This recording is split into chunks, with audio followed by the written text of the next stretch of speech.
A haunting, color-illustrated novel over 7 years in the making. Tales from When I Had a Face takes visual inspiration from the collections of fairy tales familiar to many readers.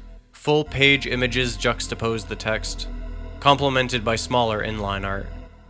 Brief sequential passages reminiscent of a graphic novel add impact and immersion. In total, we have over 100 illustrations to share with you. The artwork was rendered in several distinct styles by a small team of artists, each of which supports the voice of the protagonist for that section of the book. The Summer Tree focuses on Gran's stories of her flight through the Second World. Guided along her way by the enigmatic Raven Wanderer, she encounters people led by symbol, prophecy, and portent. The full-page art for this arc has a surreal folk fantasy aesthetic. The Fall Tree concludes Gran's story as she travels to the House of Bones. The full-page art continues in the style of the previous sequence, but grimmer, in graphite, ink, and subtle washes of color. It becomes clear that through her story, Gran is attempting to teach her granddaughter to be an Oyan, or in Aita's modern terms, a witch. The Winter Tree focuses on Aita's life after her gran passes away. The artwork is now entirely in the tight line art style, which to this point has only appeared as smaller inline illustrations.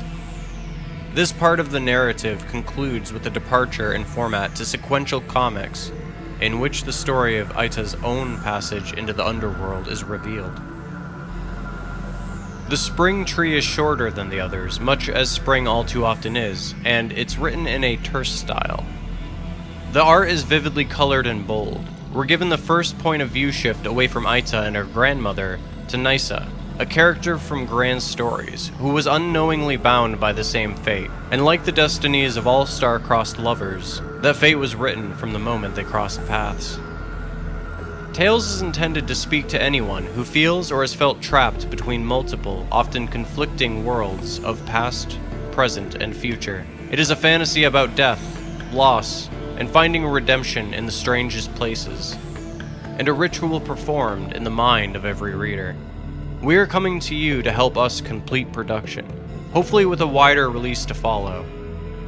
And thanks for your contribution. You can receive custom pins, unique and short-run art prints, stickers, digital editions, and of course, the limited first edition release of Tales from When I Had a Face, brought to you by this unique team of artists.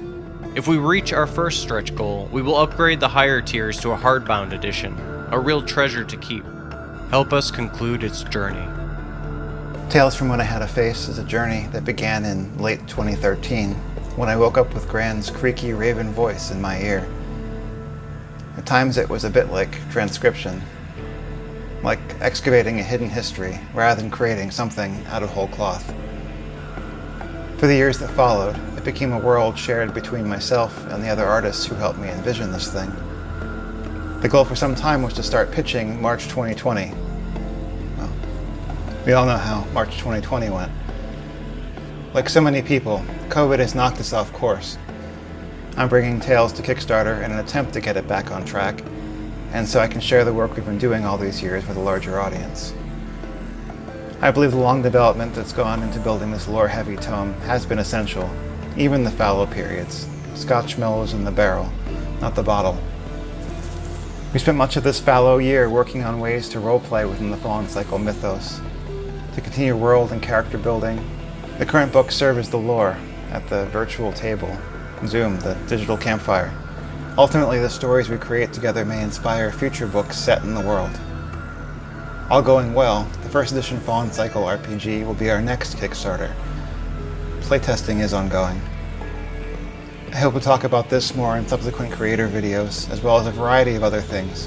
What it's like to create an indie project like this, being a disabled artist in a world that's frankly falling apart, and so are we.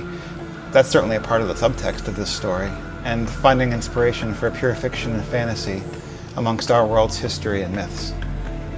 I hope you join us.